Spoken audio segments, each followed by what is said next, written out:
To make things a little easier, these are the following tools I used when I started this process.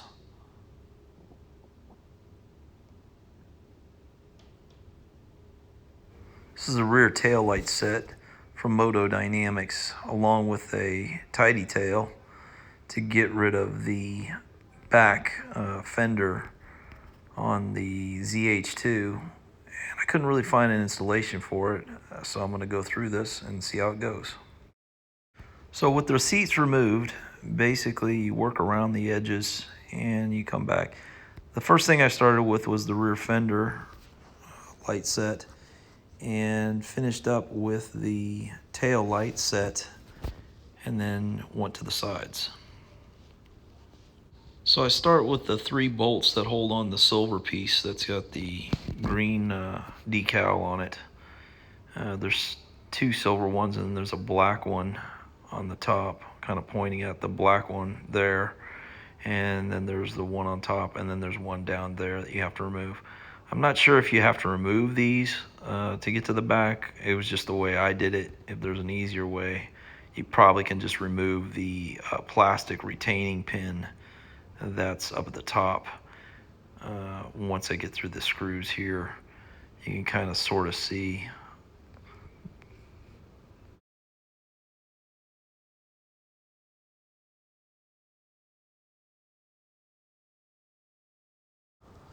So after all the screws are removed, there's a little pin there, and I just use a Allen key, and I just push down in the little hole. That was a 2.5 millimeter, I believe, and then you just pop that little pin out. It pops out pretty straightforward. And then once you do that, there's 2 pins that go into 2 grommets in the frame, and you just sort of wiggle it out. Make sure you pull it. Watch that edge over there, because the front, you got to pull it out and then kind of slide it backwards. And then once it comes out, you just slide it back like that. And once you got it out, you kind of just set that off to the side and go around to the other side and repeat the process all over again. So now I'm here at the right hand side of the fairing, and I'm just pulling the pins from the grommet in the frame. That's the bottom grommet, and those are the pins on the plastic piece, and then there's the top grommet above it. And once you get that out, go ahead and set that off to the side, and now you're ready to move on to the top fairing. At the top fairing, there are a total of 6 screws. There are 2 at the bottom here, 1 on the right and left, 2 in the middle, and then 2 at the top. I don't really show it in this portion of the video, but if you have a shop towel, lay it down in the middle there, because those screws can get lost down inside that bay. When removing these last 4 screws that hold down the rear fairing, they have a shoulder washer on them. Just make a mental note of that when you go to reassemble it.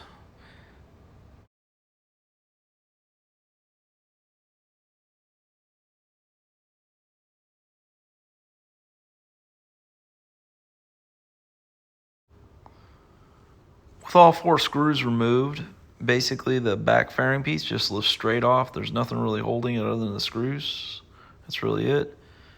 And just set that off to the side. To remove the rear fender set, there are a total of 5 screws. 4 of them are Loctited in place, and the last one is tapped into the plastic. Remove the 5th screw from the plastic, basically with a Phillips screwdriver. Just unscrew it till it drops down, and then once it releases, basically the only thing you're left to do is disconnect the harness and then feed it through the underside of the rear fender, and that's pretty much it. So moving around to the right side of the bike, find where the boot is that houses all the connectors on the harness. Slide the boot back and pretty much just disconnect all the connections that are needed to be removed for whatever you're doing at this stage. If you're doing everything that I did, I took out every connector, and then you slide the boot off. Well, sliding the boot off, basically now the cables that are tied to the rear fender set can now be pulled pulled or fed through the hole that's underneath the fender there. Basically just pull them out, and the whole unit should drop free. Just be kind of careful as you go through it. Not too much hassle. If you have to, you can pull a little bit on the fender. It's pretty flexible back there. And then just drop the line out, and that's it. So to remove the rear light, pretty much there are 4 fasteners. There's these two 8mm here. The one on the left I'm pointing at has a clip that holds the wires in. The one on the right doesn't. And then there's these 2 Phillips head screws that hold this bracket in to keep the light in place. The whole bottom section of this, you don't really have to slide it around. All you have to do is undo those 4 screws, and the light will kind of slide right out once you do that.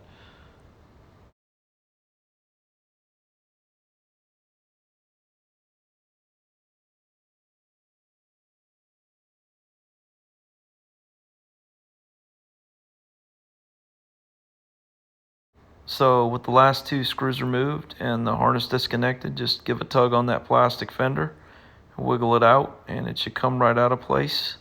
And then what you're going to need to do is salvage those bits right there, that grommet and that shoulder washer. So remove the grommet and the shoulder washer from the back piece. Pay attention to the large side and the small side on that. I only did one of these at a time so I could reference one after I did the other, so I didn't screw something up, just to make sure that I got the same orientation matched on the new part versus the OEM piece. And just fit those 2 pieces in there, and then once they're in place, just slide that shoulder washer into place and repeat the process for the other side.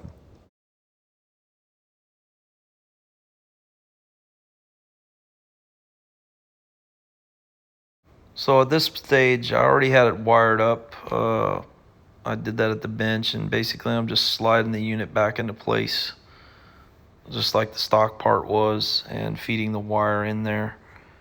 You kind of want to route that through however you see fit. I just try to kind of go along the edges and then feed it back around and then reconnect it. If you refer to the documentation that comes with the set, basically you can hook it up. That portion right there, they say it gets hot, so I kind of tied it to the chassis. You don't want to leave that sitting on plastic. So what I do is I feed it through the boot later on, and then I reroute it back around into the inside of the little trunk area space there under the rear seat, and then I tie wrap it in place, which you'll see later on. So at this stage, I'm basically just kind of hooking everything up just to make sure that it all works and something's not broken, so I can test it. You don't need to mess with this boot at this stage. Just set it down there and then hook everything up. Power up the bike, make sure everything is working A-okay. So here you have to replace the original OEM screw because it's too short to fit in the license plate bracket. And on the back side there's a M5 nylock nut and a M5 screw at the top. And just fasten those back down the same way through the 4 holes in the frame. And I just used one to kind of hold it in place, and then just drop the rest of the 4 in there. It's kind of tight in that area, so what you're going to end up having to use is a open end wrench. I think it's a 10mm to get access to that, because you can't get a socket in there because that license plate light is in the way.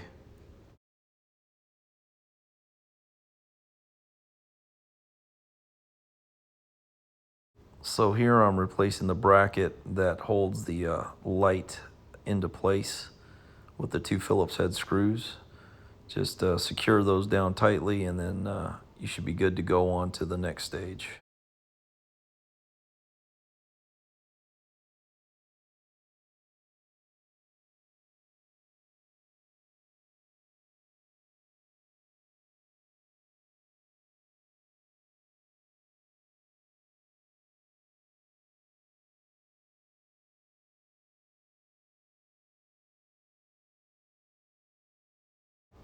So at this point, you want to slide the boot back up over the wires.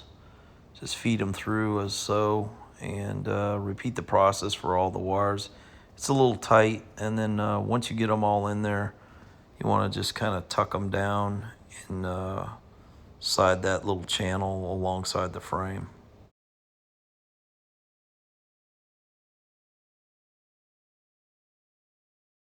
So on the harness that comes from the tail light, there's two gray connectors, but on the Kawasaki end, there's a black and a gray connector.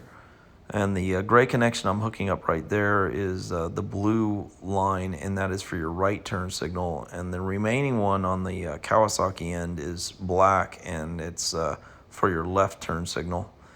And just hook those two up. This white connection right here is basically for the tidy tail. It's for the license plate light. So hook all three of those up right there, and you should be good to go. So find the remaining larger black connection and connect that one up as well.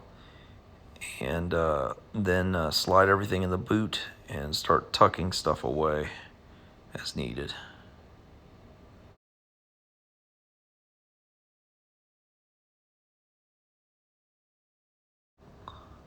This portion right here, basically I left a strain relief loop in there, a service loop, and basically I'm pulling this back through so that I can tie wrap it to the frame along there, and keep it away from any plastic, because that's the part that gets hot, as I mentioned earlier.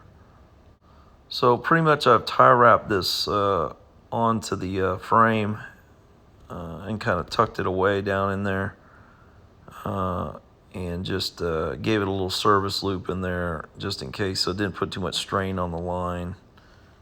And so just to double check that everything was still connected up correctly, I gave it a secondary rundown just to make sure the lights were still working right and everything was clicking and working the way it's supposed to.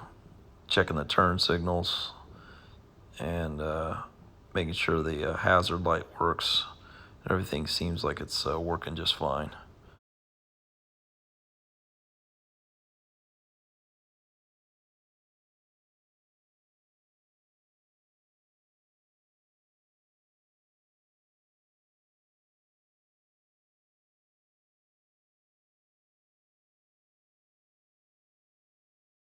So after everything's put back together, basically I just go around the bike, power it up, make sure there's no cell, check all the signal lights, make sure they're all in sync, and check the hazards as well, and just kind of look it over one last time, make sure everything's good, and you should be done.